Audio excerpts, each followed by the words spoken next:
ساعة شعات خوينو كاب استوديو إير تي في زينا ومستندونا نفيلم مالونا زخبركم تعذبتنا كم يتمسيو نلومي سوني إسران حد لكاتي زتلالو زينا تاتو وشتن وزان حيزلكم قريبا زلخو أيضا قربس لاسف فلما كان رست زينا لومي بستقبر مرمراتات كل تزيقاتات بكورونا فيروس ملكفهم كراغتس انكلو 4 دموع تفانيهم بوليس إيرترا بالعلي شو عتنت بحمش مليون نقفة مغركا زسرحوا مدبر أمر ريقون أو أمريكا زنبرو زيغاسات على حد 3 مليون دولار وفيهم شاينا بالعلي كوبانياتات مفراج ورا أمريكا قرا كتوسن مخانا حبيرا بقدر نكتر ساوس مع إيران زكاية زلو ركب وتاو مع بالي ركم زلو تقليتو أبو هاتشيل أشحت عصاتات تنق وبزيت نتصرق مخنيات كم زموتو تقليتو زرزرات زينا حبريتا كاب منستري عنا لومي أب ممرمري مؤكلات زوعان سباب استقبرن على لابوراتوري مرمراتات كل التزيقاتات بكورونا فيروس ملكافهم ترقاقيت اللو نساتهم دما حدا كاب حمل مالو حدا دما كاب هابوريم ازي كم زيلون كله كورونا فيروس ترخيبهم ابو هوسبيتال الزبادو بتعقيبهم كن كجبر لهم زصنحو 4 زيغاتات حاويهم تفانيم والو بز مسرت على قصري بكورونا فيروس تلخفو زيغاتات كساب لومي 9689 بزيحلو 9559 كابزيهم حاويهم زتفانو 103 بموت زتفليو 27 دما جنا اب هوسبيتالات تعقيبهم زركب يوم منسترت عنا إسران حدا لكاتيت كل تشحن إسران كلتن من محدار الزبادو بوب معري هزباوي أقلقلوت بمصفاح رتعاون سلطن أقلقلوتات نمرقات زعلم السلطنة نقابالات كفلي هنت أو لمعاتن أتاوشت حاقرن وديبوم اتي كاب 15 كساب 10 شوعات لكاتيت عب كتماتات من دفران دك أمحارن زتوحب السلطنة بغندو عب ممحياش حقاو أسرارحا متحللاف واننت أبايتن مقمات كبرن زتوكرا خوينو كلن نوسان زواتات حادق قطعين خختلا زحقزيوم اتي السلطنة بتكنولوجي زترقفة سلوت أقلقلوت بمتتتاو زتنحى حسرتات نمفواتن تقلقلتي زعقبلو أقلقلوت نمرقاتن كام زتودبة عسلتنتي حبيرام أقدمو زتنحى أسرارحا جزي زوست دابرس منبارو ممحرارات نوزباتاتون زتفلالية أقواب أسرارحا كختلا بمتنحن بتقلقلتي كريتا يقرب منبارو زتقاسو سلت أنت بوغانو تقلقلتي زعقبلون منقستي أتاويتاتو زعبيلون بايتا كفتر زلوم أمنت قليتهم أم حداري زوادو بآتو حابتا أبتسفاتيان هبزهابو مزازم قال سلوطن فتحون أقل قلوتات مرققات كاب عبيت عمامات ممحدار زوا مخانو بمحبار سلطنتي زي تدالية مدنو قاياتن مملاسن زفترو نايسرار حاقلوتات نمقرامن موقادن كتعرو التحساسيبو بوليس إيرترا بالعلي شو عتنت بحمشت مليون نقفة أب من محدار كوابي مغركان نوزبال لوقع عن سبا زسرحو مدبر بوليس بعسر تشعت تلكاتيت تمريقو اتي عبد 3 شحن كل 940 متر صفحة زتدوكنا مدبر بوليس عبيت الصحفت مأكب الدراش كفلتات مرقاسن ممقبن عبالات كم اون كالق توسخت كفلتات زتقلليوم عبتي ام حدارين زبالو عن سبا اتو ابراهام حقوز زترخبلو سنسرعات عزازي مدبر بوليس مقركا كابتن كيران فتوي اتي نقاستات شوعات اوارح توغاتيتو زصنحه هنصا اب مفصمتو نخبصح حزب مقركان كبابيون بزغبرو في ابركتو مقيسوم جمير كان مفصمتا مبصحت مسرتاو مخانو زتقسه عزاز بوليس إيرترا كونريل محرص ጸጋይ بوغانو ابركتو نزغبرو وغنات مسغانا قريبو أبنو زباء أردت أب كل تشحن عسران حدن كابز توتنا مدبات معقاب حمد ماين اتل على 8 ميتاويت بالعل كماو تساتفو كم تتكبره بعشر تلكاتي أبز تخير جمجم تقليتهم كرامات قدمي مئتاو أب 15 ممحرارات كوابي هزبي بقانتات توديبو نطفتات معقاب حمد ماينكوا انت سلاسلة زناب تحوت بمنبارو حرشاو اتوت ب300 كم زنكيون تحبيرهم ንኩነታት ጥዕና ትምህርትን ጥሪትን ብዝምልከት ታብ ዝቀረበ ጸብጸባት ድማ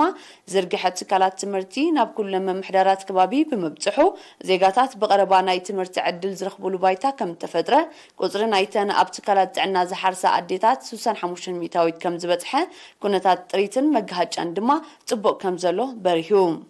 ኣማሓዳሪ ንኡዘባ ኦርጆት ኣቶ ኢሳቅ ጥዑም ኣብ ዝሃቦ ቃል ጎንጎንቶም መምሕዳራዊ ኣገልግሎት ምምሕያሽን ተሳታፍነት ህዝቢ ኣብ ኩሉ መዳያት ንምዕባይን ክትግበር ተወጢኑ ዘሎ መደባት ምሕዳስ መሕረዲ ጥሪት ከተማ ኦርደት መካብ ግብሪ መሬት ሕርሻን ጥሪትን ምስልሳል ምርጫ ኣማሓደርቲ ከባብን ኣካየድ ስራሕን ከምኡውን ምቅላል ሽግር ዝስተማይ መምሕዳራት ከባቢ ዓሊባናይ ደገሰይን እንድራይብን ኣብ 2022 ካብ ዝትግበሩ ምዃኖም ገሊጹ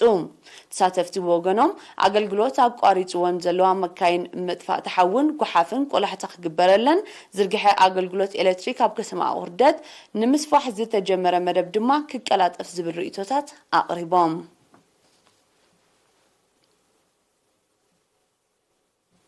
ኣብ ንኡስ ዘባ እምና ሓይሊ ንሰለስተ ኣዋርሕ ብሞያ ዝሰልጠኑ 283 መንእሰያት ብ17 ለካቲት ተመሪቖም እዞም መንእሰያት ዝሰልጠኑሉ ሞያታት መቅራጽ ቪድዮ ካሜራን ስነጽባቐ ጸጉሪ ርእስን ከም ዘጠቃልል ወኪል ኤሪና ሓቢሮም ኣብ ኩዶ ብዕር ኣብ ዝተኻየደ ስነ ስርዓት ሰልጠንቲ ብዝቐሰምዎ ትምህርቲ ህይወቶም ከም መሓይሹን ኣብ ምዕባለ አካባቢኦም እጃሞም ከበርክቱን ትጽቢት ከም ዝግበረሎም ተገሊጹ حلفي هامات زوبا دبوب آتو جرماي جبرو عبزس معقل عامتات من إسيات معبال زجبر وفري كسب من محدرات كبابي نمورادو يسرح كم زلو بمبره تمرقتيك أسيمهم وبزلو مويا نمزانا أرأيا كخونو تلابيو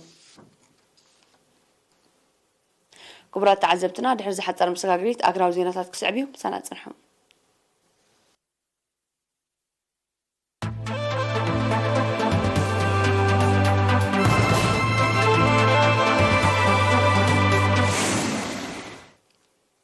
ኣብ ዜናታት ወጻኢ ቻይና ኣብ ልዕሊ ክልተ ኩባንያታት መፍረቕ ኣጽዋር ኣሜሪካ ናይ መልሰ ግብሪ እገዳ ክትውስን ምዃና ሓቢራ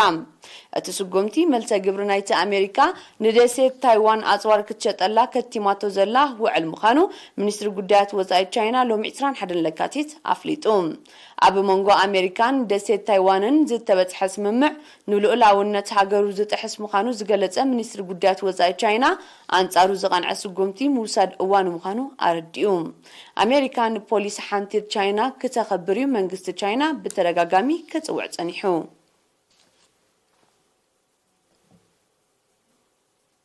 بقداي تكبر نيكلوساوي سممع إيران أب أوستراويت كتما فيينا زكايد زلو دبلوماسيا وركب وتاو معبالي يرئي كم زلو منستر قدات وزاي إيران لومي إسران حدن لكاتيت أفليتوم أبتي أب مونغو إيرانن حيالان هاقراتن زكايد زلو ركب زتبتحن أي موداتات سممع كوانت زيلا نمرد دا زخ البايتا يتاتح كم زلو قنا أتم منستري أب مقلتيو أرديو أمريكا بزيك تاو منقدي تكايدو زلا ركب ጽቡቕ ገስጋስ የርኢ ከም ዘለውን ሚኒስትሪ ጉዳያት ወጻኢ ኢራን ሓቢሩሎም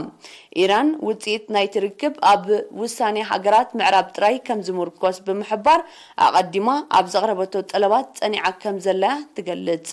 ኢራን ኣብቲ ስምምዕ ክትፍርም እንተ ኮይና ኣብ ልዕሊኣ ጸኒዑ ዘሎ እገዳ ክልዓልያ ክትጽውዕ ጸኒሓ ዘላ ይኹን እምበር ካብቲ ኣብ 2015 ዝተበጽሐ ስምምዕ ዝሰሓበት ኣሜሪካ ኣብ ልዕሊ ኢራን ተደጋጋሚ እገዳታት ብምጽዳቕ ትግባረት ስምምዕ ኣብ ሓደጋ ከም ዝወደቐ ጸብጸባት የረድኡ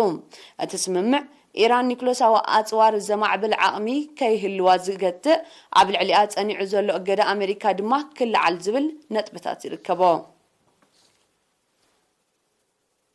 ኣብዚ ሳልስት እዚ ኣብ ሞያት ቺለ ኣሽሓት ዓሳታት ጠንቁ ብዘይተነጸረ ምኽንያት ምማቶም ኣብ ልዕሊ ተጣበቕቲ ኣከባቢ ሸቕሎት ፈጢሩ ጠንቅቲ ተርእዮ ሕፅረት ኦክሲጅን ክኸውን ከም ዝኽእል ዝእሞቱ ኪላታት ቺለ ንምንጻሩ ጽዑቕ መርመራ ይካየድ ከም ዘሎ ሓቢሮም ገለ ወገናት እውን ጠንቅቲ ሓደጋ ምስ ብከለ ኣከባቢ ዝተተሓሓዘ ክኸውን ከም ዝኽእል ኣሚቶም ኣለዉ ኣብ ሞያት ቺለ ከምዚ ዓይነት ክስተት ከጋጥም ናይ ፈለማ ከም ዘይኮነዮም ጸብጻባት ዝጠቕሱ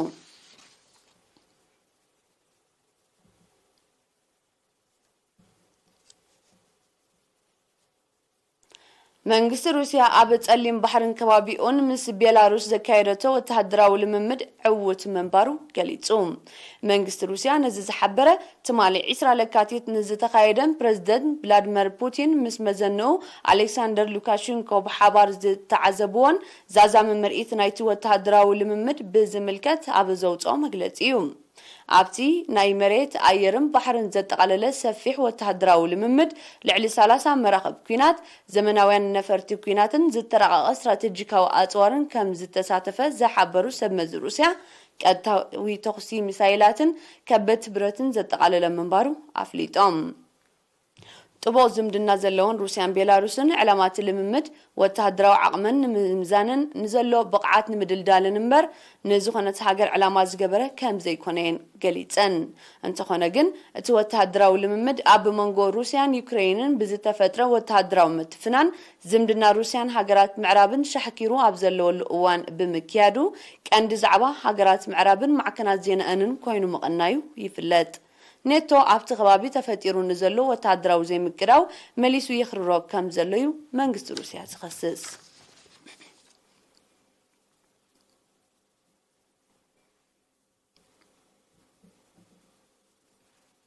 ካብ ቀንዲ ንግዳውያን መሻርክቲ ሃገራት ኤውሮጳ ኮይና ዘላ ቻይና ምስ ሃገራት ኣህጉር ተካይዶ ንግዳዊ ልውውጥ እንዓበየ ከም ዝመፀ ተሓቢሩ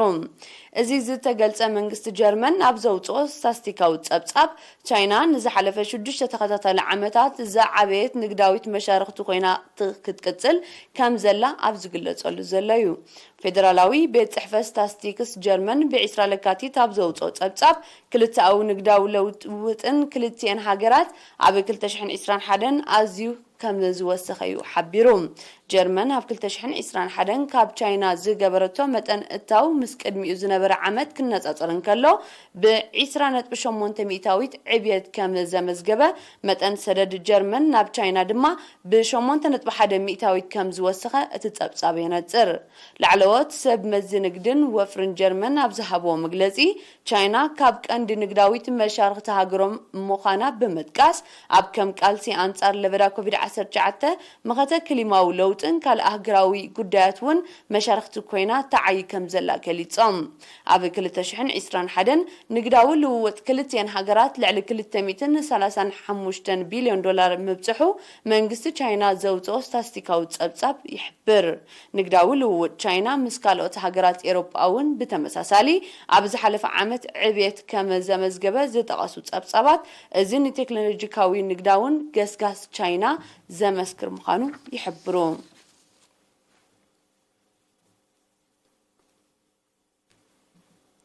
ካብ 18 ለካቲታት ሒዙ ኣብ ኣህጉር ኤውሮጳ ዝተኸስተ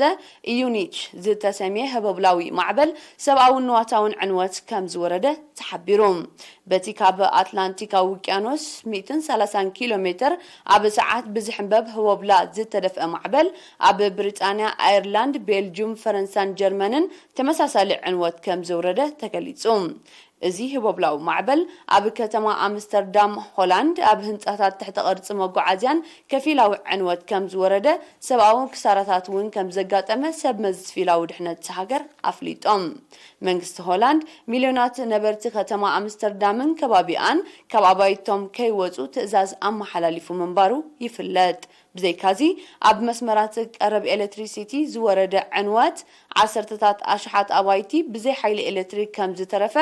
ኣገልግሎት ትምህርትን መጓዓዝያን ድማ ተሰናኺሉ ከም ዘሎ የረድኡ ህበብላዊ ማዕበል ኢዩኒች ኣብ ዝሓለፈ ዓሰርተታት ዓመታት ኣብቲ ኣህጉር ካብ ዘጋጠመ ተመሳሳሊ ሓደጋታት ዝሓየለ ምዃኖም ጸብጻባት ዝጠቕሱ ቀንዲ ጠንቂ ናይቲ ተርእዮ ክሊማዊ ነውፂ ምዃኑ ዝገለጹ ክኢላታት ሜትሮሎጂ ሃገራት ነዚ ከቢድ ዕንወት ዘውርድ ዘሎ ባህርያዊ ክስተት ንምብዳህ ቅልጡፍ ስጉምቲ ክወስዳ ይጽውዑ ኣለዉ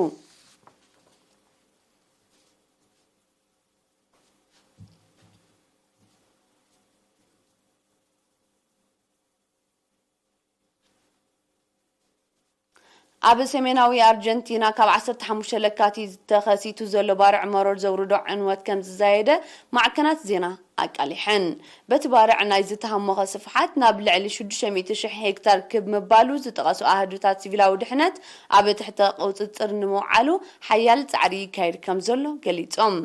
በዚ ባርዕ በኣሉታት ተጸልዩ ዝርከብ ዞባ ኮሪየንተስ ብፍርያት ሕርሻን ጥሪትን ብቐዳማይ ደረጃ ዝስራሕ ብምዃኑ እቲ ኣብ ልዕሊ 600 ካብ ስፍሓት ዞባ ኣስፋሕፊሑ ዘሎ ባርዕ ዘስዕቦ ቁጠባዊ ሃስያ ብቐሊል ዝግመት ከም ዘይኮነ ሰመዚ ኣርጀንቲና ይሕብሩ ጠንቂ ናይ ዝሓደጋ ባርዕ ንኻልኣይ ተኸታተለ ዓመት ተኸሲቱ ዘሎ ዘይነበሩ ኩነታት ኣየር ኒና ምዃኑ ዝሕብሩ ጸብጻባት ኣብ ቀንዲ ምንጪ ሰደድታ ሃገር ዝኾነት ምህርቲ ሕርሻ ከቢድ ጽልዋ ፈጢሩ ከም ዘሎ የረድኡ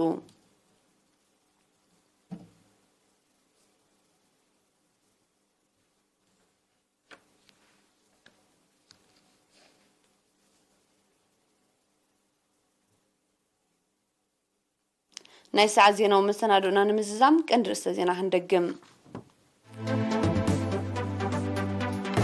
ሎሚ ብዝተገብረ ምርመራታት ክልተ ዜጋታት ብኮሮና ቫይረስ ምልካፎም ክረጋገጽ እንከሎ 4 ድማ ተፋንዮም ፖሊስ ኤርትራ ብልዕሊ 7.5 ሚልዮን ናቕፋ መቐርካ ዘስራሕ መደበር ኣመሪቑ ኣብ ኣሜሪካ ዝነብሩ ዜጋታት ልዕሊ 1.3 ሚልዮን ዶላር ወፊዮም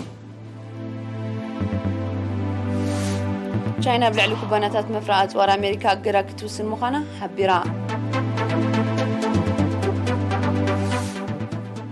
ጉዳይ ኒውክሌሳዊ ስምምዕ ኢራን ዝካየድ ዘሎ ርክብ እወታዊ ምዕባለ ይርአ ከም ዘሎ ተገሊጹ ኣብ ማያ ቺሊ ኣሽሓት ዓሳታት ጠንቁ ብዘይተነጸረ ምኽንያት ከም ዝሞቱ ተገሊጹ ዜናው መሰናዶና ኣብ ዝተዛዚሙሎን ስለምክትታልኩም ነመስግን ብርኹም ሸት